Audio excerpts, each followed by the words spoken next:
अस्सलाम वालेकुम। सबसे पहले तो ये बताइएगा भट्ट साहब कि पीटीआई ने क्या प्लान किया है अब काजी फायज ईसा साहब के हवाले से, और ये प्लान जो है वो अभी शुरू कर दिया गया है या अभी इसको शुरू करने में कोई टाइम है?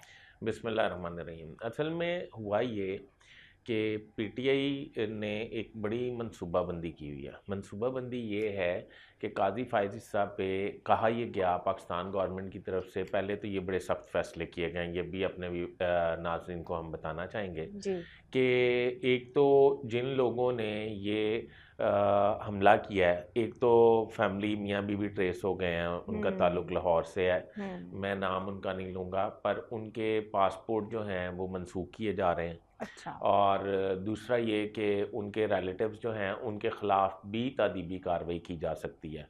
इसके अलावा जब उनके पासपोर्ट और आईडीज़ मनसूख हो जाएंगे तो वो पाकिस्तान ट्रैवल नहीं कर सकेंगे। ठीक है। अब दूसरी बात ये है कि हुकूमत वक्त का सख्त फैसला है। हुकूमत वक्त के यानी कि जो हमारा फ़ॉरेन ऑफिस है उसने ख़त लिखा है बरतानवी हुकूमत को कि काजी फायज ईसा जो हैं साबिक चीफ जस्टिस हैं और एक सेलेब्रिटी हैं, पाकिस्तान की बड़े अहम ओहदे पे फायज रहे हैं, तो इनके साथ बदतमीज़ी की गई, उनके ख़िलाफ़ कानूनी कार्रवाई अमल में लाई जाए। ठीक है, नंबर 1। नंबर 2, इनके और काजी फायज ईसा को सिक्योरिटी मुहैया की जाए ताकि वो अपना जहाँ भी उन्होंने जाना वो आने जाने में उन्हें प्रॉब्लम ना हो। इस पे बरतानवी हुकूमत ने काजी फायज ईसा के हवाले से ये बताया, हमारे मतलब सफारती अमले को ये बताया गया। वैसे तो पहले इधर से ख़त लिखा जाएगा, वहाँ से सफारती अमला लेके उनके बरतानवी हाई कमीशन को जाएगा, इस तरह करके कुछ है। तो वो उसने ये बताया, उन्होंने कहा जी बात ये है कि काजी फायज ईसा जो है वो बरतानवी शहरी नहीं है, उनको वो राइट्स नहीं हैं जो बरतानी शहरी के पास है। नंबर 1। नंबर 2, बरतानिया में आज़ादी राय की आज़ादी है और इज़हार राय की, तो इसलिए हम किसी को कुछ कहने से नहीं रोक सकते। हाँ, ये कर सकते हैं, और जो लोग काजी फायज ईसा के ख़िलाफ़ एहतजाज कर रहे हैं, एक तो उनको रोका नहीं जा सकता, दूसरे वो बरतानवी शहरी हैं, उनको बरतानी कानून के मुताबिक हकूक़ हासिल हैं कि वो किसी के मुतालिक भी एहतजाज कर सकते हैं। हाँ, उनको अगर काजी फायज ईसा पे पहले तो ये बात है कि अगर कातलाना हमला हुआ है तो फिर उनके खिलाफ कार्रवाई की जा सकती है, जो कि कातलाना हमला सीसीटीवी फुटेज में सामने नहीं आ सका। ठीक है। अब काजी फायज ईसा पर अगर आप कहते हैं कि वो एक आम शहरी हैं पाकिस्तान और लोग पूरी दुनिया से आते हैं लंदन में, तो अब सबको तो हम सिक्योरिटी फराहम नहीं कर सकते। फिर मेरे ख्याल हमारे सफारत खाने से निकल के बात हुकूमती लेवल पे चली गई है।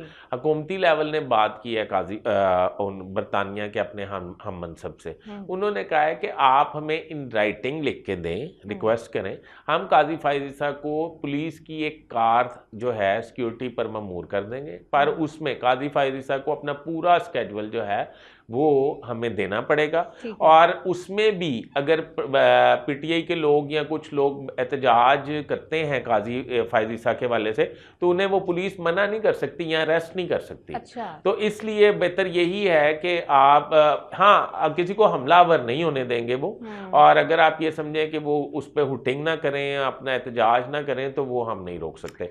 एक तो ये साफ इनकार हो गया। और इसलिए ये जो बड़े बड़े प्लान्स हैं ये फिलहाल तो चल रहे हैं, और जिस तरह से ये पुराना ही तरीकाकार है, कोई भी हुकूमत आती है, आपको याद है घड़ी का भी बड़ा शोर मचा था। हाँ, घड़ी चोर की भी आवाजें लगी थी। तो ये पता नहीं कभी ऐसा तो नहीं हो सकता भट्ट साहब, ये कोई थर्ड पार्टी है जो इस तरह की हरकतें करती हो, या यकीनन ये खुद ही करवाते हैं जिस पार्टी ने करवाना हो दूसरे नहीं, मेरा ख्याल पीटीआई की बड़ी मुनज़्ज़म मनसूबाबंदी है, और वो इसलिए ज़्यादा उनका एहतजाज का नेटवर्क बहुत ज़्यादा है। आप देखें ना, एक काजी फायज ईसा पे हुटिंग हुई है, अब उन्होंने ये भी प्लान कर रखा है कि जो जहाँ पे जाएगा, यानी कि काजी साहब का स्केड्यूल जो होगा वहाँ पे जाके तो वो बाकायदा तौर पर एहतजाज करेंगे। उन्हें अपने राइट्स का पता है, तो इसलिए वो डरते नहीं है, वो एहतजाज करते हैं। ठीक है। और हुकूमत पाकिस्तान की मदद करने से बरतानिया ने इनकार क्यों कर दिया है, क्या हुआ? यही वजह है, उन्होंने कहा कि हमारे उनके हकूक हैं, हम उनको गिरफ्तार नहीं कर सकते, ये पाकिस्तान की तरह नहीं हो सकता। हाँ, ठीक है।